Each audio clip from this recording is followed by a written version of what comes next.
Human trafficking is believed to be the third largest criminal enterprise on Earth, with the kinds of customers you would never suspect, ordering sex online as easily as they might order a meal.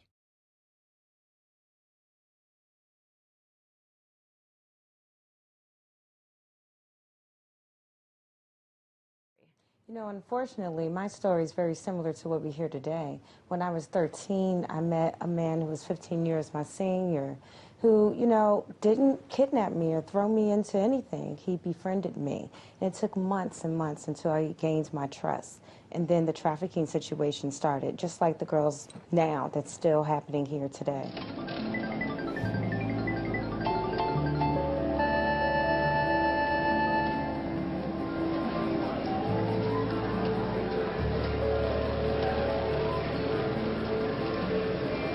It was at that time that I met a boy or a guy who pretended to take interest in me. I really thought he liked me and we got along really well. He was really funny and charming, and he had a nice car, and he always picked up the tab. He had nice clothes.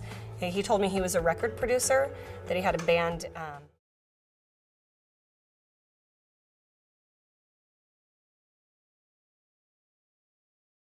And everything seemed fine until we arrived in Las Vegas. He said we were moving there because that was the entertainment capital of the world, and being a record producer and having a band, that's where they were going to get the most gigs and the most jobs, and that's where his job was leading him. So I desperately wanted to go with him, to be with him, and to start this family that he promised me. He pulled up to an escort service, and he said, "This is how it works in Vegas. I've spent a lot of money to get you here. I put first and last on an apartment. I filled your fridge up with food, and you're gonna need to earn that money back." And I felt trapped. I felt like, how am I gonna get out of this? And you didn't know if you were gonna live or die. You didn't know what he was gonna do or what he was capable of, and so it was really scary. I can remember just running through the casino thinking, like, these people don't even have a clue what's going on. They're just, you know, cha-ching, cha-ching, Las Vegas, yay! And they're doing all this stuff, and I'm running for my life. I'm running from a man that has forced me into doing things that I didn't want to do.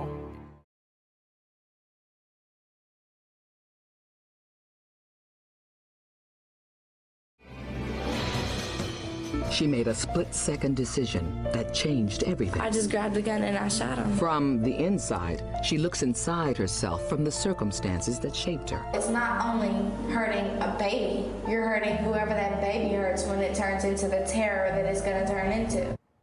This week, celebrities, including Rihanna, have taken to social media to champion the cause of Cyntoia Brown, who was 16 years old when she shot and killed a man who had taken her to his home and paid her for sex in August of 2004.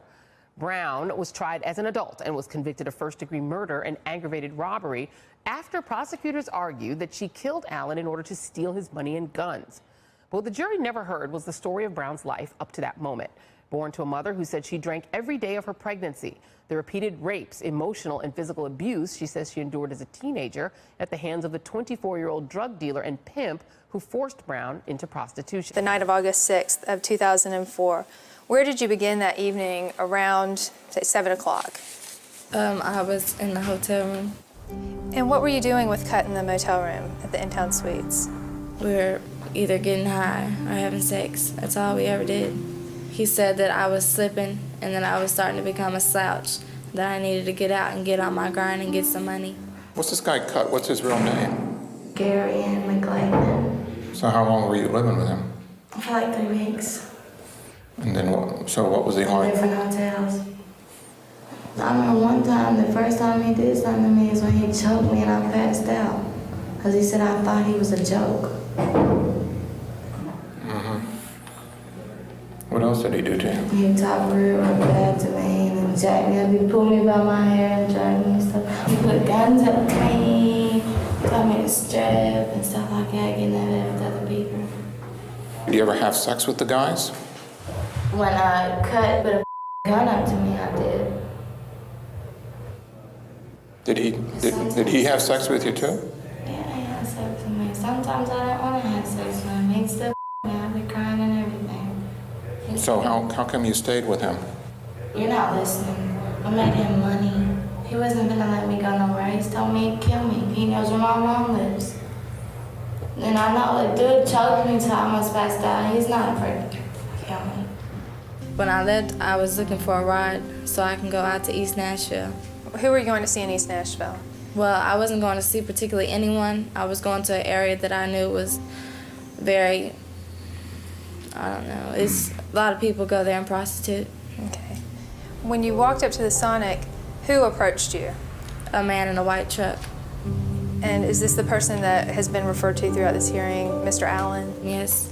He didn't want to go to the hotel. He said that he wanted to go to his house because there was no one there.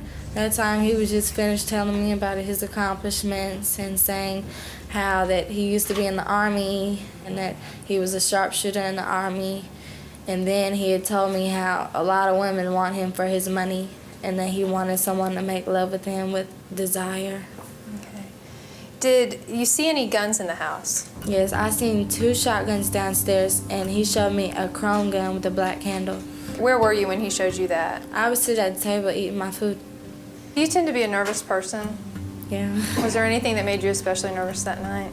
Just how he was acting, just how he talked. It's like the way he talked, how he was just so important and stuff. And then me, I look at myself, who am I? Who am I to him? It's like, then he talks about the guns and stuff. If he does something to me, I'm sitting here thinking, what can I do? I'm in his house. Ain't nobody gonna know where I'm at. My mom and them, they don't know where I'm at. So you felt like if you tried to leave, he would harm you. Right. And your belief in that is based on the fact that he told you he had some guns and he's a sharpshooter. Not only that, but the way he was acting. Well, the only thing we know is that he bought you food, he took you home, you used his bathroom, you felt comfortable doing that. You ate with him, you felt comfortable doing that. You sat on the couch and watched TV with him, you felt comfortable doing that. You got in the bed and at least one time went to sleep while he was there. You felt comfortable doing that. I never went to sleep. He just grabbed me like in between my legs, like he just grabbed it real hard. And he just gave me this look. It was like a very fierce look. And it just sent these chills up my spine. I'm thinking he's gonna hit me or do something like that. But then he rolls over and reaches, like he's reaching to the side of the bed or something. So I'm thinking, no, he's not finna hit me. He's finna get a gun. And what did you do at that time? I just grabbed the gun and I shot him.